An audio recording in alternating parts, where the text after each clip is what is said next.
So we are just a couple days away from the 20th anniversary of Hurricane Katrina.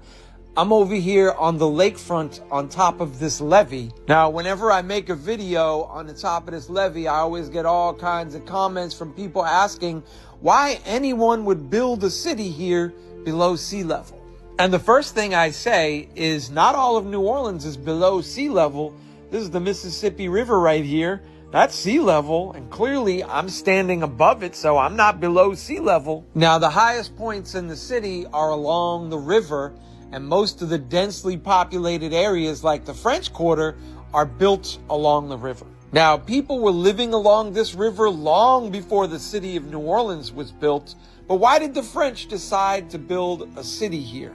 And the answer is simple. They wanted to control the Mississippi River. New Orleans sits right at the mouth of the Mississippi River, and whoever controlled the mouth of the Mississippi River controlled trade from the interior of North America out into the Gulf. It was an important location then. It's an important location now. And like I said, it's not all below sea level. As the city expanded, it grew into some low-lying areas. And those areas are protected by these levees, and as long as these levees are maintained, they should hold up. New Orleans has been here for 300 years, and hopefully it'll always be here.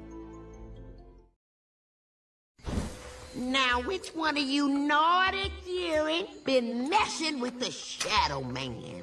Where do you think Mama O.D. lived in The Princess and the Frog? That little shack deep in the swamp wasn't just Disney magic. It was inspired by real hidden communities built by people who escaped slavery. They were called Maroons, men, women, and children who slipped into the bayous where slave patrols feared to follow. Instead of running north, they carved out freedom right here in Louisiana, hiding in the thickest swamps. They built more than shelters. These were villages with homes, farms, even schools, rising up from the mud and cypress roots. Families grew there. Children were born free. They weren't just surviving, they were thriving. Maroons traded with native tribes and even enslaved workers on nearby plantations, swapping goods for supplies. Slave catchers rarely reached them. The swamps themselves were the strongest fortress. Snakes, gators, and endless water protected the people inside. Some of these maroon communities lasted for decades. Hidden villages of resistance, freedom, and defiance, right here in the Louisiana swamps.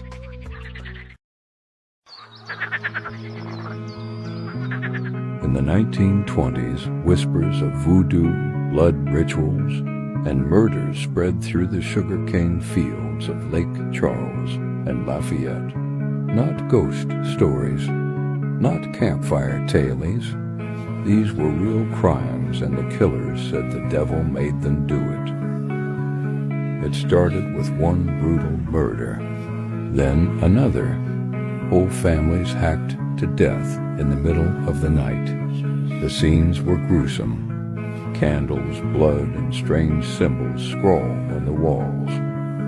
Investigators didn't know what to make of it. Was it voodoo? Was it madness? Then they caught someone, and everything changed.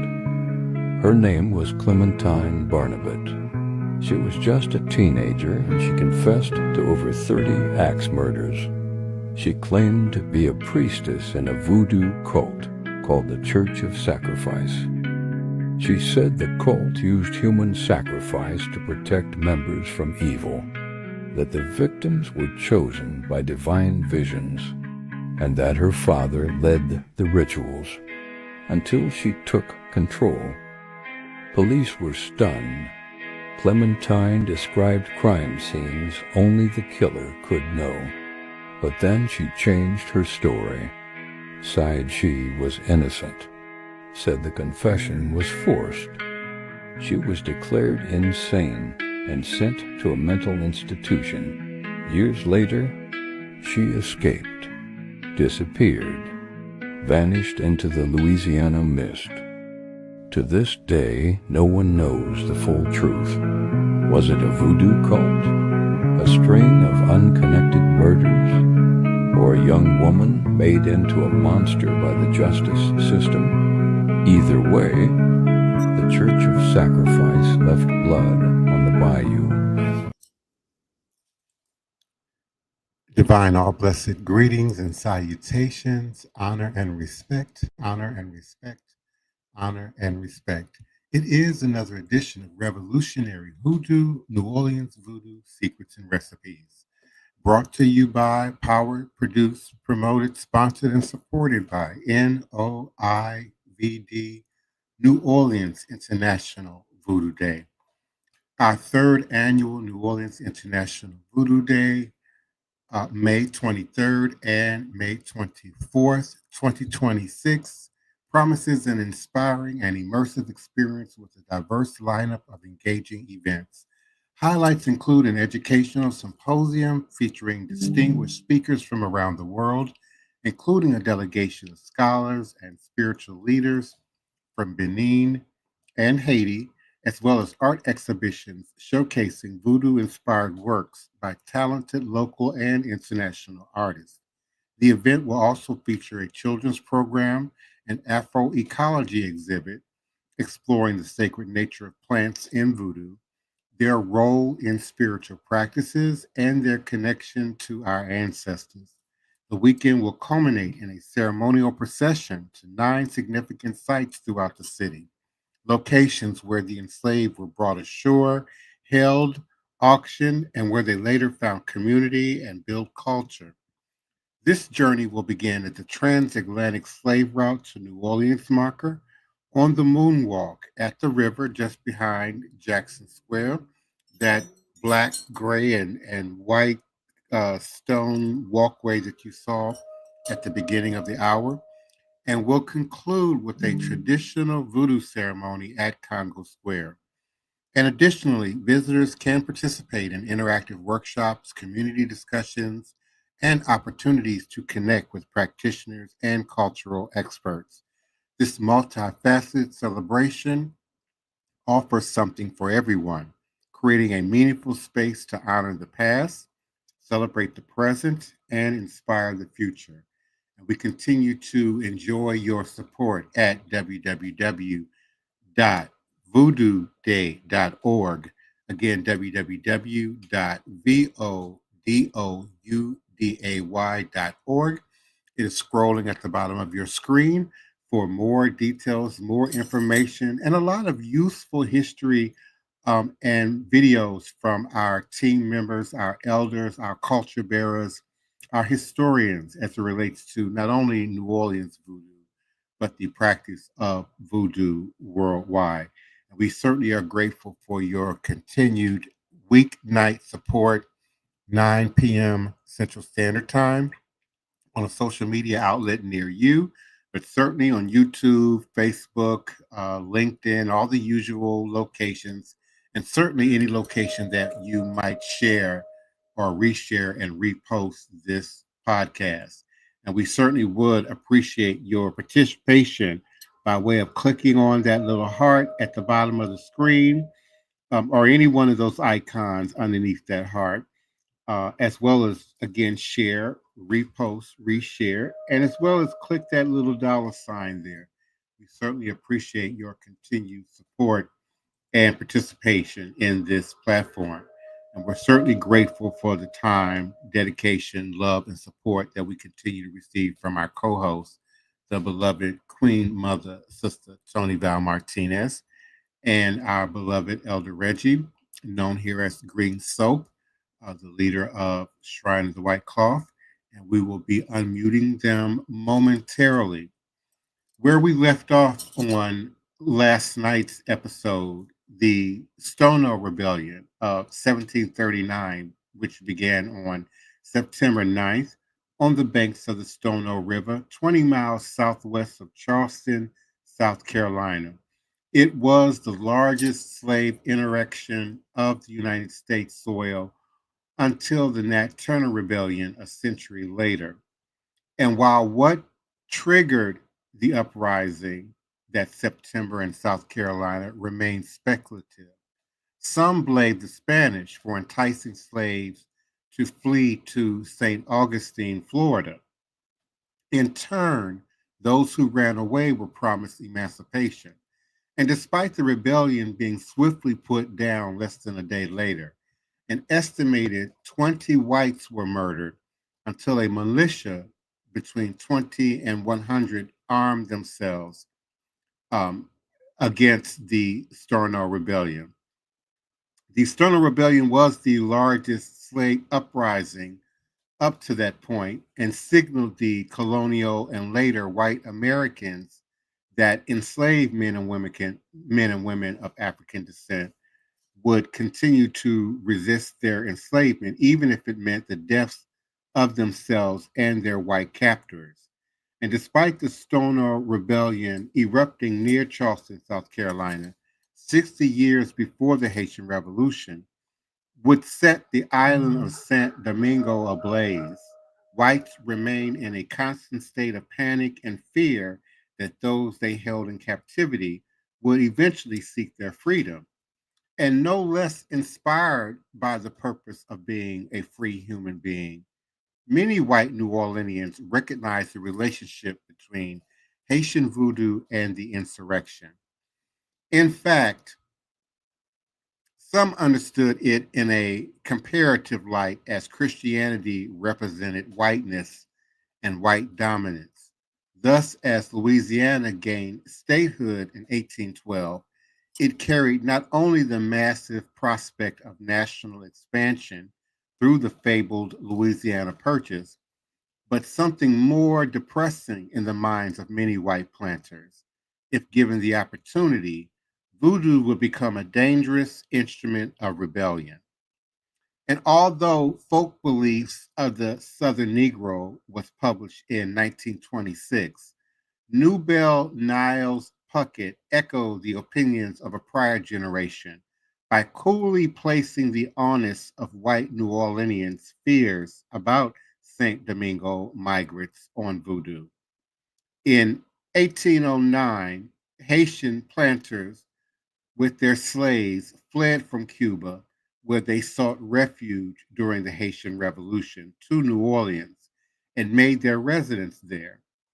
These Africans, too, were faithful adorers of the serpent. Such were the principal sources of the voodoo religion in the United States. And as said above, the serpent as a figure in voodoo rituals helped to shape Black men and women as purveyors of evil and wickedness in the imaginations of whites. That the Abrahamic faiths, Judaism, Christianity, and Islam, characterized the serpent as the enemy of God, the trickster of humanity, was certainly not lost on those who found voodoo to be pervasive. Still profound, still professed first person accounts of animal and human sacrifices oversaturated the imaginations of whites. One such story of voodoo horrors spun a horrific tale of a ritual where a white goat was sacrificed along with a female child who was stupefied with drugs, its veins opened, and the blood sucked. And as Michelle Gordon explains, 19th century public voodoo narrative played an authenticating role in the social construction of Black criminality and predatory hypersexuality, which became the central justifications for the terrorism, mass Black incarceration, labor exploitation, and regulation of female sexuality. Images of serpents, sacrificial goats, and the dissection of children played directly into the hands of white patriarchal supremacy. If the Black male could be linked to the most pervasive physical violence, then white men were inclined to respond in kind. Rumors of voodoo orgies involving white women struck a nerve so vicariously that white men in New Orleans were encouraged to take up arms against voodoo, public and private eroticism, a racial play which was allegedly for the protection of white womanhood. And however, white men's fanatical defense of the white woman masked their more authentic motives, unyielding racial oppression and anti-Black violence. Indeed, whites never organized around Black Catholics in New Orleans the way they mobilized against voodoo. Black barbarity, criminality, and sexual promiscuity, Gordon further emphasized, rendered voodoo such a fertile soil for white supremacist imagination and discourse. And as a result, New Orleans Black Creole culture became the target of scorn from white Christian missionaries, equating the Crescent City as a haven of spiritual wickedness. And such perceptions twisted in the psyche of white New Orleanians. By the middle of the 19th century, voodoo was unequivocally known as the most evil and pervasive form of African slavery. And although it would not be until the 1850s when Louisiana newspapers would consistently print biased and highly exaggerated reports of sorcery under the name of voodooism, rumors of children being stolen and made away with, or accusations about the evil practices attributed to the voodoos of Louisiana, voodoo continued to be presented as an inherent illness of slaves. In a piece entitled Folk Beliefs of the Southern Negro, Newbell Niles Puckett predictably drew from a Kentucky study the deeply inaccurate assessment that the only class of contributions made by the Negro to our stock of superstitions is that of the voodoo or hoodoo signs. Depicting Black depravity as generational became a successful trope to maintain white supremacy and would continue to have, unfortunately, long-term effects of anti-Black racism, indeed until this day. And indeed, discounting Black any form of spirituality that is not Christian remains a strong tactic employed when racists attempt to pin the woes of Black people on so-called Hamitic and generational curses of people of African descent. And as I bring in my beloved co-hosts, Elder Reggie and Sister Toni Val Martinez, I want to reiterate this trope continues today. It is why we do what we do on this platform. It is indeed a part of our goals and our motivation for organizing the New Orleans International Voodoo Day, along with all of its subsequent moving parts.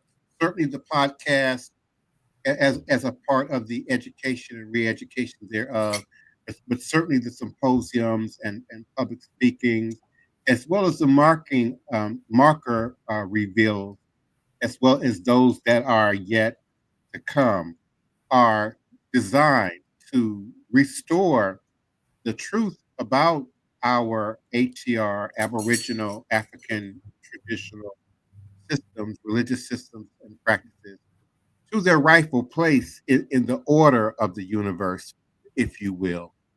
So come on in, beloved. We certainly appreciate your commitment and your attention to the platform every night. Hello, everyone in the listening area. Elder Reggie, Divine Prince. Mm-hmm. You know, they were so afraid. They took all that time and energy because they literally feared. Some ruling class literally feared voodoo, hoodoo, or whatever, and they had to see it worked. They had to know it was really real. And they feared it, so they demonized it, and they enlisted the media to help them demonize it. The grapevine, going through the grapevine, to even our own people picked up on the rumors and got caught up in the frenzy of it. And it's also trips me out every time. They always got to say the Black man is promiscuous. Black people are promiscuous. But it's them that have the written history of rape, sexual misconduct of juveniles and women, of men, of each other. I mean, it's written down dating back from Rome. Dating back from Rome. They project the worst of themselves on to us. Oh, it's not us, it's them. They did that. And then they want to give examples of stuff that they've actually done and project it on. Christmas wasn't allowed in the United States in the early stages of the settlers coming over here, because it was a celebration for what the Puritans believed was a false god, and it dealt with 2 or 3 days of orgies, feasting and orgies. And it wasn't till one of the presidents, I think Theodore Roosevelt or one of them presidents, had a Christmas tree at the White House because the Queen put one up. Till when the United States really got into Christmas. And the reason we got into Santa Claus is because of Coca-Cola. That red suit with that red and white Coca-Cola can and bottle and logo, they invented him to look like that. That's not the old image of him. And then they left out Krampus. You know, so I mean, they just been manipulating. And unfortunately, we fell right into it. Yeah, With Sister Toni, them. yeah, greetings, Sister Toni, Divine Prince, and collective audience. Now, I might go off the reel a little bit. Divine Prince brought in a great video first, and it dealt with the Church of Sacrifice. That was my first time hearing of that church and those atrocities that happened. But being a practitioner of the ATRs, I am open to doing sacrifice. No, not human sacrifice, but sacrifice of animals. I do that. And I see the powers that be back then tied to a negative connotation to it. As they did the orgies, they did the sacrifice, and they tied human sacrifice to it. I don't believe that was the case. But to vilify people, you have to throw the kitchen sink at them. I understand that. But as we move into 2025, and as we work with the ATRs, there's been a shift in sacrifice to a degree. It's still being done in secrecy on a limited basis, but there has been a movement to going to herbs, or going to mainly food items or alcohol in place of the animal sacrifice. Elder Reggie. Yes, go ahead. I just want to jump in just quickly. But I think that's primarily political, and particularly within our community. We know that this case was fought all the way to the Supreme Court in representation of ATR practices in Halisa, Florida. And so we have the legal right to operate within the religious, confines of our tradition. But as you were beginning to say, and I didn't mean to just interrupt, but herbs and sage and other, implements and other demonstrations, have made their way into the practice from other various world practices, but also I think to make it more palatable to those who still have a Christian mindset, as it relates to sacrifice. So I agree with you that, is there indeed Ifa or Santeria or Lukumi or even Voodoo without Epo, without sacrifice, Yeah, that's what I was going to get to say I wasn't understanding how, if it called for animal sacrifice, how you could swap out herbs for what it calls for animal sacrifice. To me, that's like saying my sweet potato pie calls for sugar, and I substitute the sugar for salt. Right. I don't see if it's, to me, if it's an animal sacrifice, which is normally the norm, when you sacrifice the animal is consumed at the feast Yes. after the ritual. So it's not like you just kill an animal and throw him in the garbage can. You was gonna kill him anyway, because the people gotta eat. Especially back in those days before now. Because I doubt there's very few people that's eating the chickens they raise today, because everybody want their eggs because the price of eggs so high. Well, they're still doing it in West Africa and in Haiti, and I'm talking about the United States. We know they still doing it over there. yes, indeed. We know they still doing it over there. Well, I'm Sister talking Toni, about this Western mindset. yes, there's a particular area in Beaufort, South Carolina. It's called Oyatunji Village. I'm pretty sure, because they practice the ATR, I'm pretty sure it's done there, and it's done in the States, but it's done clandestine. It's Yeah, still it is. In the area of Miss Clementine in Lake Charles, Louisiana, I have a lot of folks stay up in that area. My granddaughter and my daughter. I've been knowing about that story about Miss Clementine. And in that area, oh my God, hoodoo is so popular. They practice it so Church Point, Rains, Louisiana, some parts of Lafayette, all of them places. I mean, they just popular.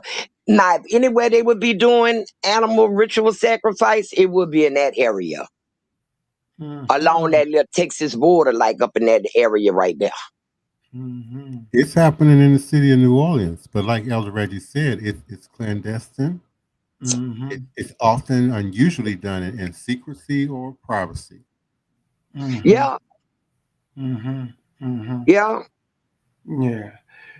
Well, Sister Toni and also Divine Prince, and we know, well, as practitioners know, sometimes the energies ask for the animal blood, and there's always an exchange. They ask for one thing, you provide it to get something else done.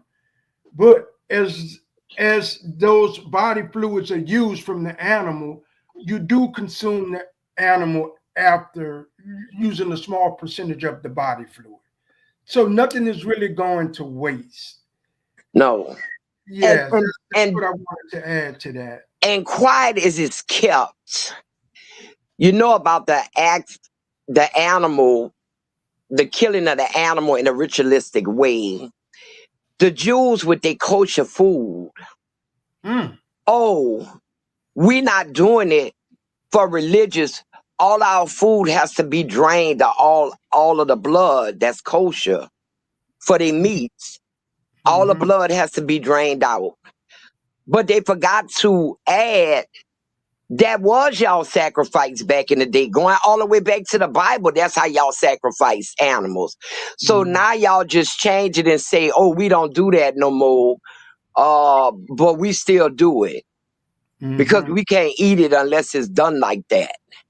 And Sister Toni, I think you're right. And the Arabs or the Muslim faith do something similar. They call it, I think, halal, something like that. And they do the same thing. They try to keep the animal so-called purified. Halal. Yeah, there you go. I couldn't pronounce it. Thank you, Divine Prince. But drain the blood out too before they eat the product. Same thing. But that's still a sacrifice when you look at it for what it is. So you're right on that. Yeah, especially, I don't know too much about, the Islamic traditions, but I done been in enough. I used to do security for a synagogue. of the original, or the strict Jews. And I listened to a lot, and I saw a lot, and I read a lot. But they just, if they would get caught doing that back in the day before they took it all to court and the courts cleared it up and everything, doing their sacrifices, they would just say it's not a sacrifice. This is what we have to do to purify our food, to get all the blood out of it. And then that stopped working for them, and that's why they had a big old shing-ding shenanigans about it. But they still do it, they still do it. Yes, but one other quick point I'd like to touch upon, and Divine Prince nailed it again, the case that was in Hatfield, Florida. But it came from the Lucami and the Santeria, not people, but the ones who practice that faith, and it's usually Latinos and Hispanics, where the African American base and some of the African base in America, they just kept it hidden. But the Latinos did take it to court because they honored that tradition so much, and they felt it was part of their religion, that they stood on business to get it through the courts. Where the African American community just was doing it, but did not want to fight it on that type of level. But this is what I don't understand. Go ahead. In the 50s, in the 40s, in the 30s, and all of that time, what made the killing of a live animal so horrendous in their eyes? Is it the part that they said ceremony? Because up until the 70s, I didn't kill me up some chickens and ducks. I didn't kill me up some because I never could get strong enough to just wring their neck. I had to put them on the chopping block. And that was a normal thing. And nobody flinched about that. So why, when it was associated with, what made it so, ew, oh no, that's horrible, that's terrible, kill that animal to make a sacrifice? I mean, what got it to that point where people thought it was so cruel? The legal case, I believe, was 1993. And what I'm about to say is, totally my opinion. So some of y'all, gonna feel some kind of way about it, of course. But it's akin to what we're seeing on the internet now. So people were getting into sort of the popularity of the practice, the tradition. People were dipping and dabbling in Palo and other, branches off of these traditions. And then they were abandoning their pots and their ritual items in the woods and on abandoned property and out in public open spaces, where eventually the police got involved and started, going through some of these pots, particularly these Palo pots, and finding, bones and animal parts and quite possibly even other, remains within these pots. And so I think that they were forced really to bring it to court, while at the same time clarifying that there's a appropriate ritual application that goes with sacrificing animals.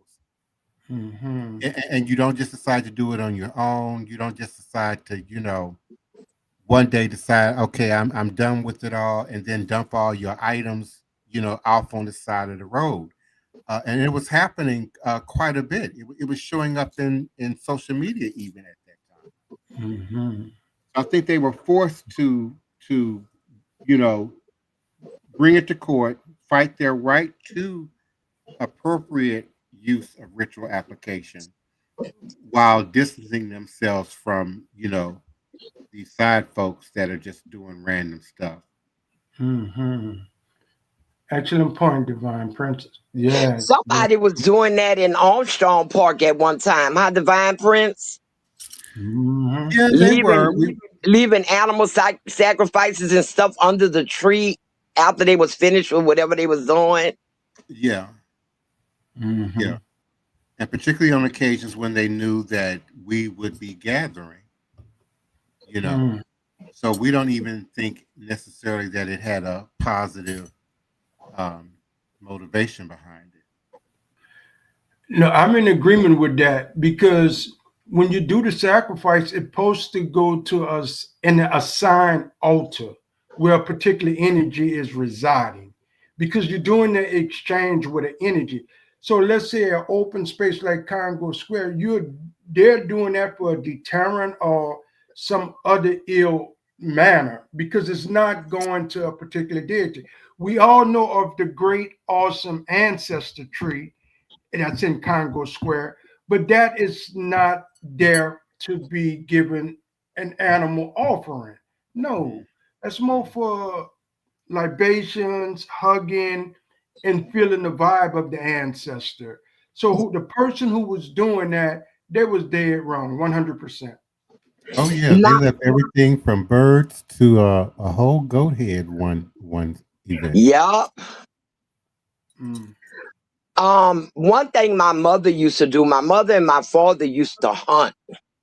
And the biggest animal they would hunt was deer. And over a couple of times when they killed the deer, my mother would go to the deer and put a hole in the deer and drain blood, which I think now that I'm grown, she must have hit that jugular vein in the neck and take a little blood in this silver cup she had. That's the only thing she did. I call that the deer cup, with that cup.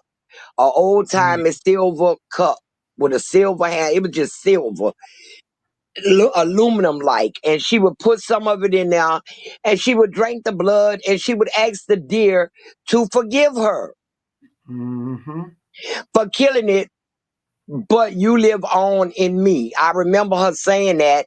And then one time, I guess she thought I was old enough to participate. She wanted me to drink some of the blood, and I drank some of the blood, a very little, and I thought that was the most horriblest thing. I wanted to pass out and faint and everything else, but I was more scared of getting a whipping than the deer blood. And that was actually the last time we went hunting like that. So even though she wasn't doing it in a ritualistic fashion, Mm-hmm. she did do something once the deer had been brought down, Mm-hmm. you know. So Yeah, that, my that's a mom that, and them that, did that some yeah, stuff. but that's a good point though that you bring up with the deer and with some of the other ethnicities like the Jews and with some of the Islamic people do this. So this thing is not really a far-fetched thing. People are doing it. It's just that when there's a tie to voodoo, it gets such a negative connotation. As Divine Prince opened up in the passage that he was reading, everything from sexual orgies to sacrifice, anything of dark magic, dark nature, dark people get the bad rap. And the media at the time, the print media, they all jumped on that. The writers of those days, they all jumped on it and framed this narrative that even hurts us today in 2025. And we're going to need it in 2025. Mm-hmm. Yes, So, indeed. mm-hmm. Lord. But it's just, like I said, it seemed like it was all out systematic at one period in history, systematic thing to tear down voodoo and hoodoo and instill fear in people of it at a particular time. And something had to occur that made them think, no, oh no, we gotta kill this now. We can't let them keep doing this. It We was can't the let them. it was the succession of revolutions that I have been illustrating over the episodes. Okay, but I Successful. know it was but they had to have physically seen something other than people willing to fight. They had to physically see a manifestation of something that scared them so bad that they believed in it. Well, Sister Toni, can I give an answer to what it may have been? Uh-huh. I believe it may have been a slight apparition of a spirit, as the people prayed to and was in fellowship with a certain entity. It revealed itself partially to the people, and so the people was willing to do the sacrifice, and with that came a percentage of power that scared the slave owners, the overseers, and all the rest of them, because these people was operating without fear. They was operating from a metaphysical perspective that they was bigger than life. We all know the narrative of Frederick Douglass when he met the hoodoo man or the conjure man in the woods. And I believe those type events was happening, and it was scaring off the overseers. Abraham Lincoln was said to have been motivated by a seance and something that happened in a seance that really, motivated him to sign the Emancipation. Mm-hmm. Like something that I would call was a manifestation is like with Moses and the Egyptians. Once Moses split that Red Sea, the Egyptians just turned around and say, he let him have it. They can go about their business. And that's what I feel, that the white people during that day with all these uprisings, and they knew that it was in there, they physically saw something that started a mass outing. We have to get rid of it now. That started the mass demonization on the level of the newspapers got to get involved. The rumor mill got to get involved. Once you put it in a newspaper, a lot of people couldn't read back there. So the readers told the non-readers, and the non-readers spread the rumors. Mm-hmm. I just think it was something that somebody saw and went back and told and said, this is really real. They really got something here. Mm-hmm. Mm-hmm. Yes. Well, our time is up, and I want to bring Elder Reggie to close out the session this tonight. It's been great being here with you guys. Look forward to seeing you tomorrow. Yes. Elder Reggie? Yes. Thank you, Sister Toni and Divine Prince, again for an excellent show. What a powerful topic tonight. What a powerful topic. Lest we forget, the spiritual medicine of voodoo brings healing and relief from the shackles of slavery that binds the master and the slave to the same chain of social division. So this is definitely a two-step as we move forward with New Orleans International Voodoo Day, moving toward the month of May of 2026. With that, I say ashe, ashe, ashe. Good night, everyone. We love you. Good night, Odabo. Good night. I'm actually sitting here at Black and Nobel, We Ship to Prisons, with the inventor of the Willie Lynch letters, Brother Nylan stuff. So, if I may, what made you write the manuscript for the Willie Lynch letters? Yes. One night, I was in my kitchen, sitting there drinking some vodka and orange juice. I was about 32 years old, and I was home by myself. And I decided to write something about the role of white people in slavery. So I had read a book called The Black Jacobins. And in that book talks about how brutal slavery was in the South. I had read some books about slavery, but they were not brutal like that in the South. Right. I mean, in Haiti. So, but anyway, I wrote this document outlining the brutality of slavery. And then it was 2 pages, front and back. And then the more I thought about it, I said, what am I going to call this thing? And the more I thought about it, I know one thing they did a lot of slavery was lynch people. So there's a town called Lynchburg, Virginia, Right. about 60 miles from Durham. Right. And I thought about that. And I was wondering, I said, I bet you that's with the Lynchburg, that's named because there must have been a lot of black people there. So I said, And we used to have a sort of like a name like you have now for black people. And if it was a male, it was Willie.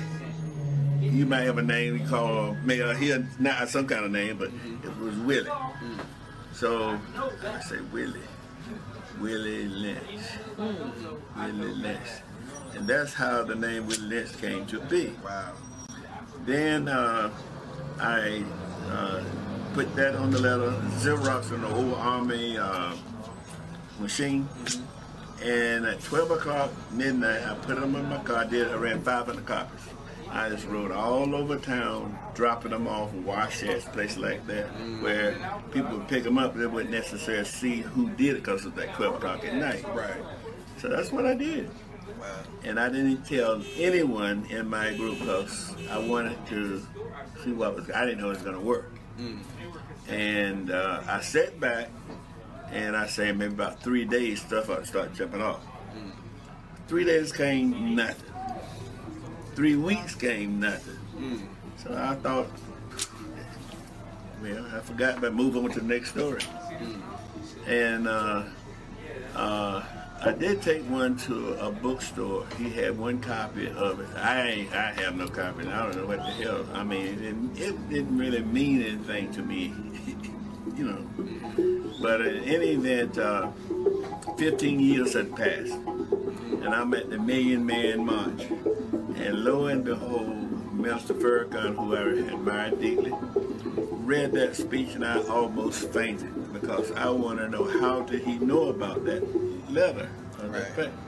And some people have speculated that what happened was, as people traveled through there, some people picked it up and it began to carry it around.